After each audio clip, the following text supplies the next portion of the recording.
Ngayon ay pag-uusapan natin ang mga artistang sikat noon na naghihirap na ngayon. Alamin kung sino sa kanila ang dating teen actor na ngayon ay namamasada na ng tricycle.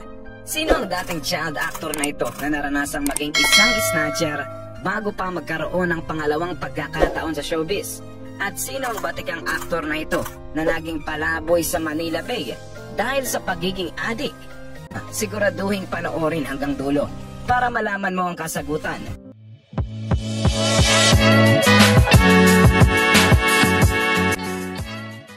Soliman Cruz. Isa sa mga veteranong aktor sa larangan ng showbiz ay si Soliman Cruz. Sinapit ni Sol ang matinding stress noong siya pa lamang ay 11 years old.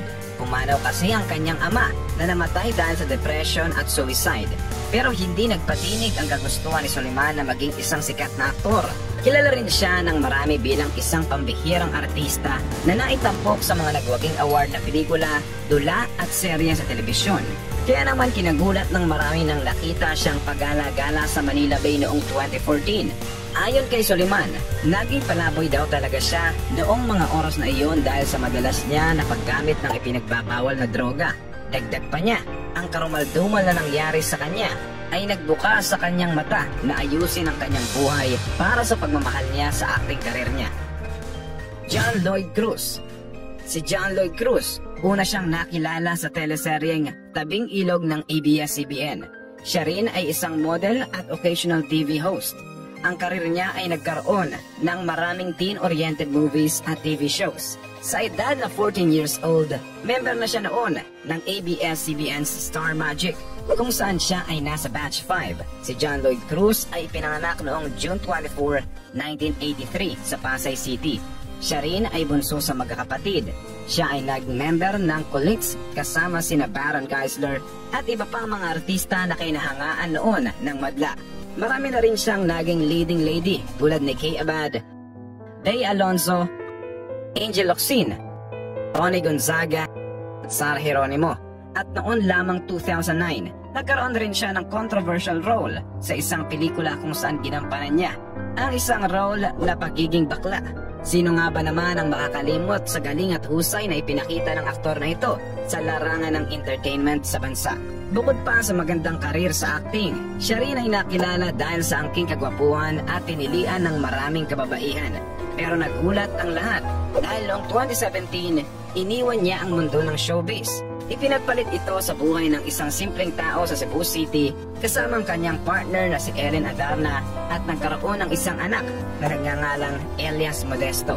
Pero ang relasyon ng dalawa ay hindi nagtagal dahil sila ay naghiwalay noong 2019. Pagkatapos ng kanilang hiwalayan, marami ang kumalat na litrato ni John Lloyd kung saan kasama niya ang mga simpleng tao sa sabungan, palengke at marami pang pampublikong lugar. Ngunit ang kinagulat ng lahat ay ang malaking pagbabago ng kanyang itsura. Marami ang nagsabing naghirap na si John Lloyd, pero sabi naman ng kanyang mga kaibigan, pinili lang niya ang simpleng pamumuhay. At nito lang May 2020, nakita si John Lloyd sa isang barangay hall sa Cebu na kumukuha ng barangay clearance para sa requirements na makabalik sa Maynila. Ang aktor kasi ay babalik sa entertainment industry upang simulan ang proyektong Servando Magdamag na isang pelikula. Ang pelikulang ito ay tinuturing na comeback ni John Lloyd. Hiling ng marami na sanang pagbabalik na ito ay tuloy-tuloy na para sa ikabubuti ng mahusay na aktor. Angelo Ilagan. Si Angelo Ilagan ay dating aktor na nakilala sa mga pelikula na kasama siya. Ayon kay Angelo, hindi niya ikinahihiya ang kanyang dating kapalaran sa showbiz. Sumikat siya bilang isang teen actor sa mga serye at mga pelikulang aksyon sa larangan ng entertainment industry. Siya rin ay ang pamangkin ng namayapang mahusay na aktor na si Jay Ilagan. Dagdag pa ni Angelo, matapos niyang mawala ng mga proyekto sa showbiz, naghirap daw ang kanyang pamilya at nawalan sila ng sariling bahay. Matapang naman niyang inamin na siya ay naging palaboy o pulubi sa lansangan. Naranasan niya rin daw na maging snatcher sa kalye para lamang matustusan ang kumakalam na sikmura ng kanyang pamilya.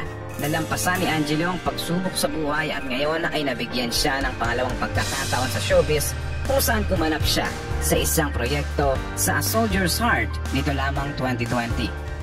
Eric Fructuoso.